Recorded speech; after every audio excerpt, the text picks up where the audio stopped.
seated. Well, tonight's a little bit different, the little group that we have, but I hope it will be meaningful for you. We've never done this before that I've been here, where we've had an agape meal in place of communion, since we do not have a priest, but we're going to do our best. So tonight's reading from 1 Corinthians, Jesus tells us to give thanks and do this in remembrance of me as he broke bread with his disciples, which we will do in a few minutes. Jesus seems to be giving us instruction to give thanks, to break bread, and remember him in doing so. What we'll be doing tonight is referred to as an agape meal, or a love feast. Started as a fellowship meal for early Christians, and may have even been early on part of the Eucharist. Those two are now separate, but those love feasts are referred to throughout the Bible. It is an agape fellowship love feast that was probably being shared when Paul addressed the people of Corinth, sharing what it means to love as is described in 1 Corinthians, which starts with love is patient and kind, and goes on to say it is love that always protects, trusts, hopes, and perseveres. Larry and I have provided or participated in many agape meals over the years.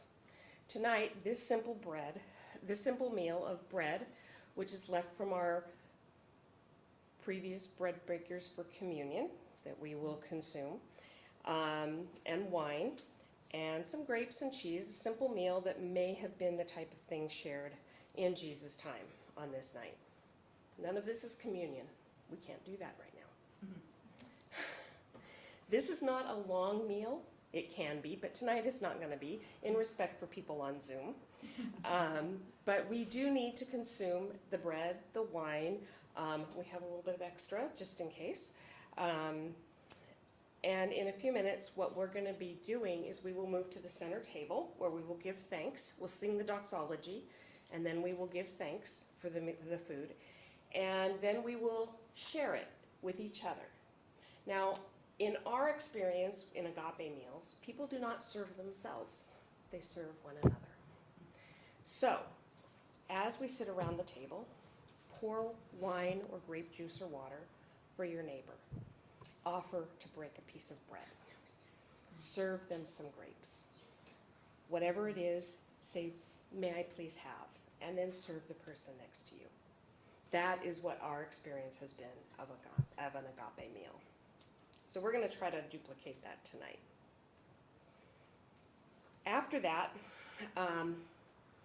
as John tells us in the gospel, we know that Jesus got up from the table and washes the disciples' feet, even over the objections of Peter.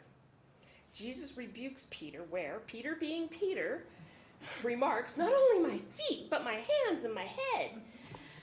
And we too will do this washing. Feet or hands, it doesn't matter. I doubt anybody here is going to offer their head. I wonder if the disciples at this point really understood the significance of Jesus' love for them to the point that he took on a traditional servant-slave role in washing feet. That is who typically did the foot washing. In John's gospel, he also continues and says that Jesus gives us a new commandment, that we love one another just as I have loved you. These last acts of Jesus, to eat together, to serve each other, and to love as he did, are core to our faith. Throughout stories in the Bible, that's what he did. Feed, serve, and love.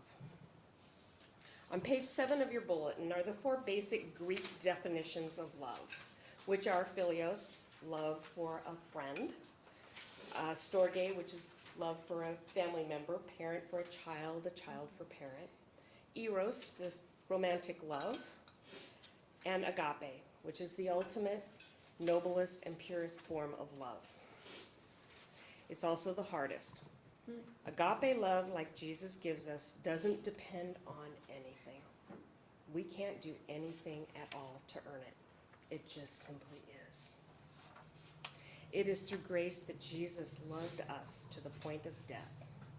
It is God's ultimate love that he gave his Son for us. He loved us when we were unlovable, yelling just a few days ago, "Crucify him!" To love this way is hard for us humans, and I know I fall short every day. We'll never be perfect, but each day we can turn back to Jesus and find forgiveness. That is the love God has for us. That is what we do this night. We remember, feed, serve, love, as Jesus showed us how, just before he gave himself on the cross for us. It is his love that protects us from ourselves, trusts in his forgiveness, provides hope of our salvation, and perseveres when we fail. That is the awesome love